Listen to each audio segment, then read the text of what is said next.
Hello बच्चों, आइए देखते हैं क्वेश्चन क्या कहता है। A set of n identical cubical blocks lies at the rest parallel along the line on the smooth horizontal surface. The separation between them, right, is L. The block at the one end of the given speed v towards the time next one at the time t0 and all the collisions are completely inelastic. Situation क्या है पहले वो देख लो, right. N identical blocks, first block, second block, third block, N block.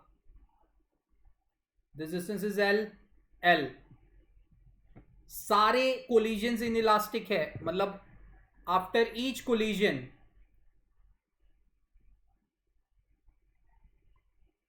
all will stick, the block will stick, right? तो पहला collision हो रहा है, उसमें पंगा क्या हो रहा है, ध्यान से देखिएगा। पहले कोलिजन में क्या हो रहा है, राइट? इनिशियल मोमेंटम, देखो मोमेंटम तो कंजर्व होगा। Initial momentum is v, final momentum they get stick together, so it will have the common velocity v dash, so v dash will be v by 2,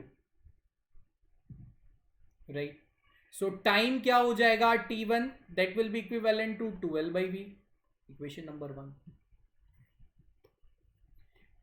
after second collision 3 block हो गए ना, मतलब m into v that will be 3m into v double dash, तो v double dash हो जाएगा कितना, v by 3।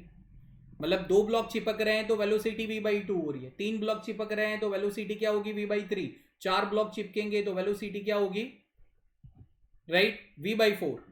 तो इसको टाइम कितना लग रहा है, 3l by v। L distance को कवर करने v by 3 टाइम्स, राइट? तो टोटल टाइम कितना हो जाएगा, total time that will be equal to t1, after that t2, after that t3 and it reaches up to tn, right? ठीक है, अब क्या हो जाएगा, this will be right l by v plus 2l by v plus 3l by v plus dot dot dot dot n minus 1 l by v, right? तो यहाँ पे simple से इसका अगर आप सॉल्यूशन निकालते हो, राइट, तो आपका जो टोटल टाइम हो जाएगा that will be n into n minus 1, right, l by 2v, right. ये आपका टोटल टाइम हो जाएगा। और वेलोसिटी तो जितने ब्लॉक जोड़ते जाओगे उतनी कम होती जाएगी, so the velocity of nth block will be v by n। 2 block जोड़े तो v बाई 2, 3 तो v बाई 3, इस तरीके से। तो यहाँ पे ऑप्शन अगर हो जाएंगे तो वो क्या हो जाएगा, okay, the lost box it will start moving after this much amount of the time, right? और a and c, yes, a and c last वाले की वेलोसिटी, राइट, n ब्लॉक साथ में हो जाएंगे तो v बाई n हो जाएगी, and last block t1 t2 ऐसे करते करते जाएंगे, राइट? यहाँ पे थोड़ा मैथमेटिक्स आ रहा है, so here the a and c both will be the perfect answer for this specific question. Hope so you all understand this बच्चा जी. Thank you and all the best.